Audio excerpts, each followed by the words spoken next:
Hello friends, இன்றைக்கி தெரிந்து கொள்ளும் பக்கத்தில் நம்ம என்ன பார்க்க போகிறோம் அப்படின்னா, இன்றைக்கி ஃபுல்லாகவே வந்து கோல்ட் ப்ரைஸ் வந்து ஒரு குறைவான ஒரு ஸ்டேஜில் தான் வந்து போயிட்டு இருந்துச்சு. ஒரு பெரிதளவில் வந்து ஒரு இன்க்ரீஸே ஆகலை. ஸோ அதுக்கு ரீசன் என்ன, ஸோ எந்த மாதிரியான இன்ஃபர்மேஷன்ஸில் இந்த கோல்ட் ப்ரைஸ் வந்து மாற்றுச்சு, ஸோ நாளைக்கு வந்து கோல்ட் ப்ரைஸ் எந்த மாதிரி வருவதற்கான ஒரு வாய்ப்பு இருக்குது அப்படின்ற பற்றி இந்த வீடியோவில் பார்க்க போகிறோம். வீடியோக்கு போகிறதுக்கு முன்னாடி சேனல் யாராவது சப்ஸ்கிரைப் பண்ணுங்கள். அப்போ தான் நான் போட்டு வீடியோஸ் தவிர உங்களை வந்து சேரும்.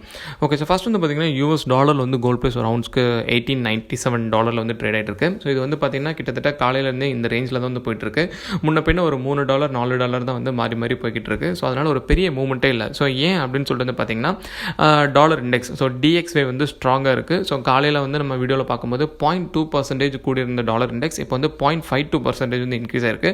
ஸோ ஏன் வந்து டாலர் இண்டெக்ஸ் வந்து இன்றைக்கி 0.5% இன்க்ரீஸ் ஆயிருக்குன்னு சொல்லி பார்த்தீங்கன்னா, யூரோ அண்ட் GBP வந்து ரொம்பவே வந்து வீக்கனாக இருக்குது. ஸோ யூரோப் சைடில் வந்து பார்த்தீங்கன்னா, ஃப்ரான்ஸ் வந்து ஃபுல் லாக்டவுன் வந்து அனௌன்ஸ் பண்ணியிருக்காங்க.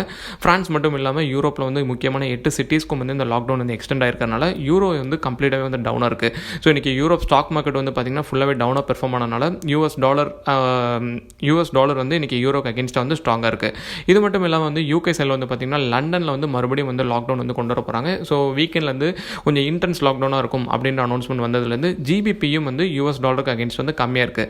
ஸோ இந்த ரெண்டு காரணத்தில் வந்து பார்த்திங்கன்னா இன்றைக்கி US டாலர் வந்து ரொம்பவே வந்து வலுவாக இருக்குது. ஸோ எக்கனாமிக் டேட்டா அப்படின்னு சொல்லிட்டு நம்ம வெயிட் பண்ணிட்டு இருந்த இன்ஃபர்மேஷனில் வந்து பார்த்திங்கன்னா ஒன்று வந்து இந்தியாவோட பேலன்ஸ் ஆஃப் ட்ரேட் ரிப்போர்ட். இந்த பேலன்ஸ் ஆஃப் ட்ரேட் ரிப்போர்ட் வந்து பார்த்திங்கன்னா பாசிட்டிவாக தான் வந்திருக்கு. இந்த காரணத்தினால இன்றைக்கி ருப்பி வந்து கொஞ்சம் வந்து ஸ்ட்ரெங்தனாக இருக்குது. ஸோ வந்து ஏன் வந்து ருப்பி வந்து இம்பார்ட்டன்ட் அப்படின்னு சொல்லி பார்த்தீங்கன்னா, இந்தியன் ருப்பி வந்து ஸ்ட்ராங் ஆகிற பட்சத்தில் உங்களுக்கு வந்து கோல்ட் ப்ரைஸ் வந்து டாலரில் பெரிதளவில் மாற்றம் ஏற்பட்டாலும் அடுத்த நாள் வந்து காலையில் ரிஃப்ளெக்ட் ஆகிற ப்ரைஸ் வந்து பார்த்திங்கன்னா ரொம்பவே சேஞ்சஸ் இல்லாமல் ஒரு கம்மியான ரேஞ்சில் தான் வந்து முடியும். ஸோ இன்றைக்கும் வந்து பார்த்திங்கன்னா வந்து ருப்பி வந்து கொஞ்சம் ஸ்ட்ராங்கராக தான் இருக்குது. ஸோ US எக்கனாமிக் டேட்டா அப்படின்னு சொல்லிட்டு பார்க்கும்போது இன்றைக்கி எல்லாமே நம்ம பாசிட்டிவாக வரும். அதனால் தங்க விலை வந்து பெரிதாக குறையுன்னு சொல்லிட்டு நம்ம எதிர்பார்த்தோம். பட் ஆனால் வந்து டேட்டா வந்து கொஞ்சம் மிக்ஸ்டாக தான் வந்து வந்திருக்கு. ஃபோர்காஸ்ட்டில் வந்த மாதிரி ஃபுல்லாகவே வந்து பாசிட்டிவாக வரல. ஸோ அதில் ஃபஸ்ட் வந்து பார்த்திங்கன்னா initial jobless claims report. So இது வந்து பார்த்திங்கன்னா நம்ம பாசிட்டிவாக வரும்னு நினச்சோம். ஆனால் வந்து எக்ஸ்ட்ரா 50,000 ஜாப்ஸ் வந்து ரெஜிஸ்டர் பண்ணி இது வந்து கம்ப்ளீட் நெகட்டிவாக வந்திருக்கு. அதுக்கு அடுத்தது வந்து நியூயார்க்கோட மேனுஃபேக்சரிங் இண்டெக்ஸ். ஸோ இதுவும் வந்து நெகட்டிவாக வந்திருக்கு. அதுக்கப்புறம் யூஎஸோட எக்ஸ்போர்ட் ப்ரைஸ், அதுக்கப்புறம் வந்து ஃபிலாடெல்ஃபியோட மேனுஃபேக்சரிங் இண்டெக்ஸ், இந்த ரெண்டும் வந்து பாசிட்டிவாக வந்திருக்கு.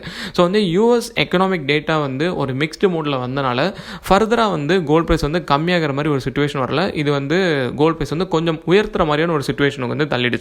ஸோ இந்த US ஜாப்லெஸ் கிளைம்ஸ் ரிப்போர்ட், அதுக்கப்புறம் வந்து ஸ்டிமுலஸ் ஸ்டாக்ஸ் வந்து ஹோல்ட் பண்ணி வச்சிருக்கிறது, இது எல்லாமே வந்து எக்கனாமியை வந்து அந்தளவுக்கு முன்னேற்ற மாதிரி இல்லாதனால US ஸ்டாக் மார்க்கெட் எல்லாமே இன்றைக்கி கம்ப்ளீட்டாக டவுன் ஆயிருக்கு. அது மட்டும்தான் இன்றைக்கி வந்து கோல்ட் ப்ரைஸ் வந்து மேலே தூக்குறதுக்கு வந்து ஒரு முக்கியமான பாயிண்ட்டாக இருக்குது. ஸோ இது இல்லாமல் இன்றைக்கி இதுக்கு மேலே வந்து நம்ம வெயிட் பண்ண வேண்டிய எக்கனாமிக் ஈவெண்ட் அப்படின்னு சொல்லிட்டு பார்க்கும்போது எனர்ஜி இம்பாக்ட் அசஸ்மெண்ட்டோட ஆயில் ஸ்டாக் சேஞ்ச் ரிப்போர்ட் தான் வந்து நம்ம வெயிட் பண்ணுறோம். ஸோ இது வந்து டாலரை வந்து கொஞ்சம் ஸ்ட்ரெங்தன் பண்ணுற மாதிரி தான் வந்து ஃபோர்காஸ்ட்டில் இருக்குது. பட் என்ன தான் வந்து இது ஸ்ட்ரெங்தன் பண்ணுறதாக இருந்தாலும் ஸ்டாக் மார்க்கெட் கம்ப்ளீட்டாக டவுனாக இருக்கிறனால கோல்ட் ப்ரைஸ் வந்து இதுக்கு மேலே கம்மியாகுமா அப்படின்றது ஒரு பெரிய டவுட்டான ஒரு விஷயம் தான். ஸோ எப்படி US ட்ரேடிங் செஷன் முடிஞ்சதுக்கப்புறம் வந்து கோல்ட் ப்ரைஸ் அப்டேட் ஆகுது, நாளைக்கு என்ன ப்ரைஸ் அப்டேட் ஆகும் அப்படின்றத நம்மளோட அடுத்தடுத்த வீடியோஸில் வந்து பார்க்கலாம். இந்த வீடியோ உங்களுக்கு பிடிச்சிருந்துச்சுன்னா லைக் பண்ணுங்கள், உங்கள் ஃப்ரெண்ட்ஸ்க்கும் ஷேர் பண்ணுங்கள், சேனலை மறக்காமல் சப்ஸ்கிரைப் பண்ணுங்கள்.